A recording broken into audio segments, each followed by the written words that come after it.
Monday morning, welcome back. You last saw me on a building site feeling a little bit anyway, I came back to the yard on Friday and I had a tidy up of the digger area, and now that looks much neater and I felt much better. I always tidy up when I'm a bit annoyed. Anyway, in today's video we are heading to a big sand pit. There's a 420 shovel in there and it's got a leaky transmission pipe. That same site is a DL320 and that has got a leaky water pump. But if you've seen a video of mine from a long time ago, I have changed a leaky transmission pipe on a 420 shovel and it took about 6 hours. So we might not get the water pump done today. We'll just see how we go. I've got it just in case. You never know. And we have arrived. So, as you can see, we've got a leaky shovel and it is a transmission pipe for third gear. Now, while I was off at the beginning of the year, Connor came down here and changed the pipe for forward clutch pack, and then 2 days later reverse clutch pack pipe went, so that was 2 in the space of 2 days, and now we've got a third one in 3 months, and it's for gear 3. So you would probably comfortably say that there is an issue with the pipes on that transmission for some reason. Don't know why, whether it's a manufacturing issue or whether it's rubbed. I don't know how the 2 previous pipes failed. I don't even know how this one's failed yet. But I've got all 5 pipes and we're going to replace all of them. Some of these pipes weren't stocked in the UK, so if I fitted the leaking pipe on this one now and then tomorrow another pipe went, then we might be waiting 2 or 3 days for a new pipe to come, which means this machine's out of action. We don't use this machine on a Monday and Friday, so it'd be very inconvenient. What's more inconvenient is where the pipes are located and how to go about replacing them. When I say they don't use this shovel on a Monday and a Friday, they can get away without using this shovel on a Monday and Friday. There's 2 320s in here as well, and this one's normally loading the wash plant, the other 2 are normally doing other jobs, but the fella that normally drives this is semi-retired, so he only works Tuesday to Thursday, so that's why it can be parked up. Right, I'm halfway through getting suited and booted, got my muddy shovel hat on. I'll have to take some of these covers off in here and on the far side, get as much access as possible.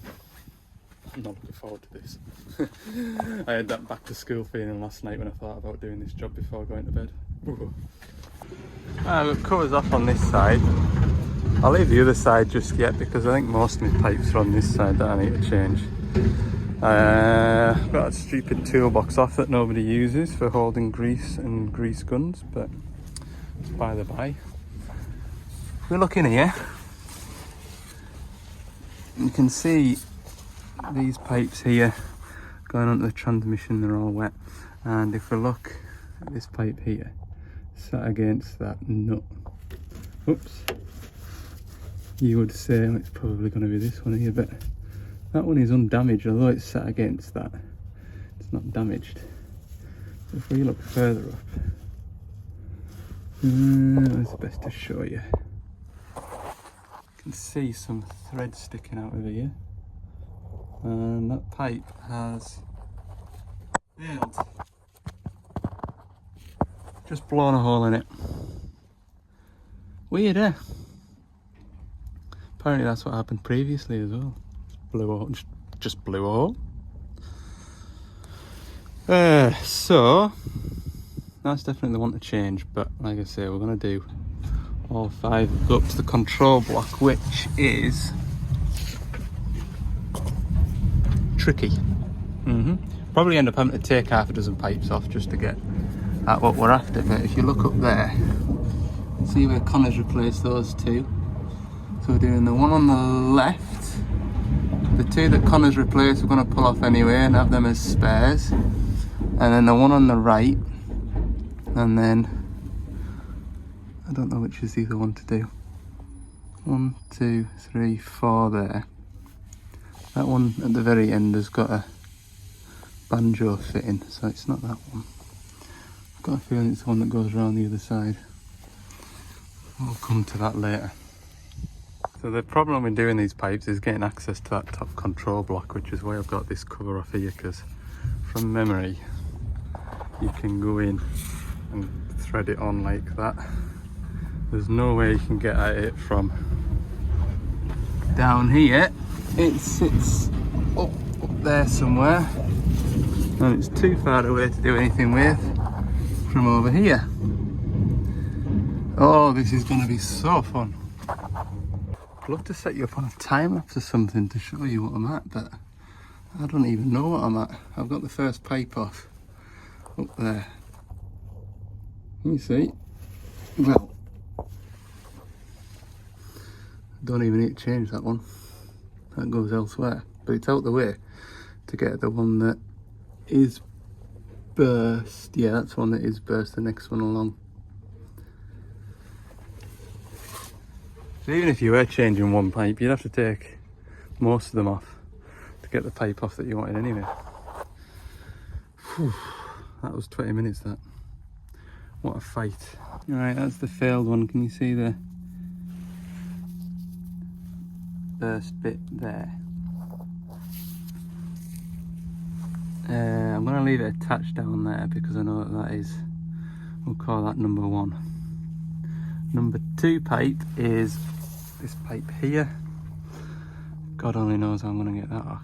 That's one that Connor's replaced, so if he's done it then I can do it. Isn't that right, Connor? You tinker. Cheeky little parsnip. Get that moved out the way.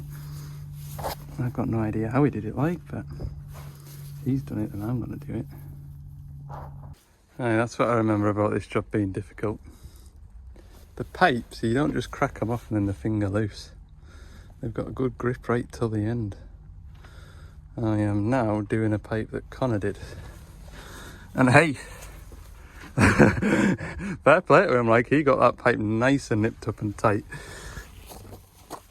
So way up in the back of there, can you see? And I've got a crow's foot on it. The fitting going into the block's loose, so I've got a spanner jammed in there. And I've got all my extensions out to here. Oh, it's going to be a long day. Why have I spent the last 40 minutes struggling?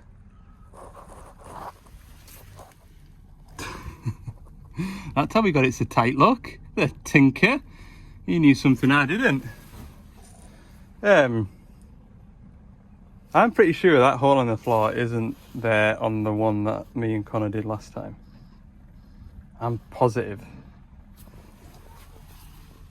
What a difference. Okay. So when I've done a transmission pipe on a 420-7, that hole in the floor, I would nearly, it's an early one, like, what's the serial number? Is it 10042 or 47? So it's like the 47th 420-7 ever. That hole was not there in the floor. I'm positive. Right. Get all this out of here, look. Without losing.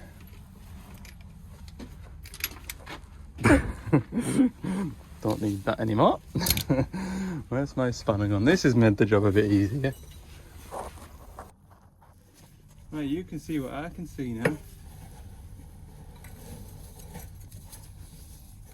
That pipe is blowing tight on the threads. If I hadn't already done one pipe, I would have said he's cross-threaded it, but he hadn't done that. Tight all the way at the end.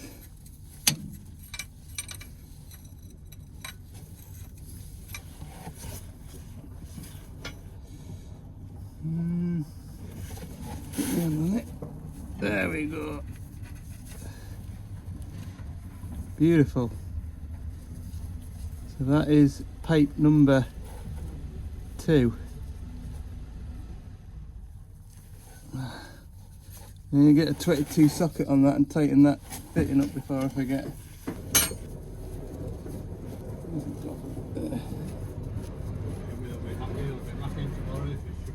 Yeah.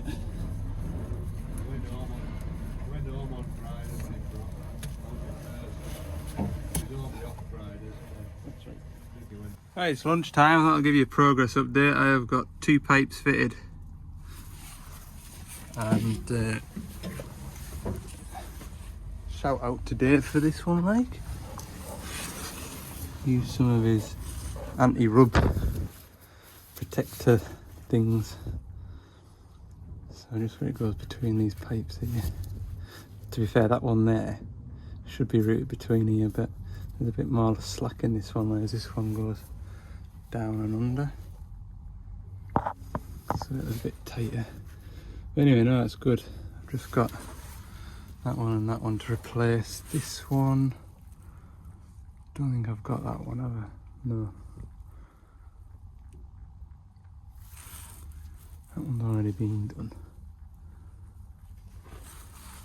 That one also goes through here. Anyway, we'll have a sandwich.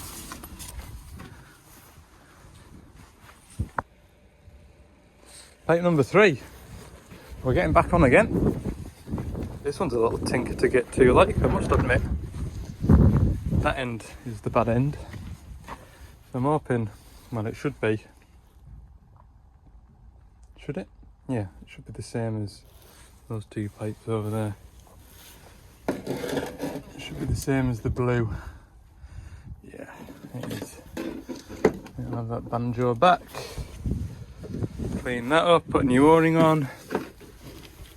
Put a new o-ring on the new pipe. And install. So important as well. And this is why I don't like this bit. I don't not like it, but it just adds to the challenge. Keeping everything as clean as possible.